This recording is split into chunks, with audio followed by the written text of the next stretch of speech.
Kakšne so možnosti po prenehanju uživanja delne pokojnine?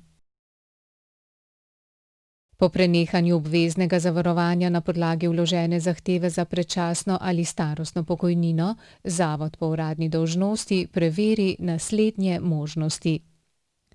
Uskladitev predčasne ali starostne pokojnine, ugotovljene ob odmeri delne pokojnine, odstotno povečanje predčasne ali starostne pokojnine, ugotovljene ob odmeri delne pokojnine, upoštevajoče pokojninsko dobo, dopolnjeno v času uživanja delne pokojnine in dopolnjeno starost na dan uveljavitve odstotnega povečanja, ponovno odmero predčasne ali starostne pokojnine ali odmero starostne pokojnine, upoštevajoče plače ali zavarovalne osnove, dopolnjeno pokojninsko dobo in starost ob prenehanju uživanja delne pokojnine. Prizna in izplačuje se vam tista pokojnina, ki je najugodnejša.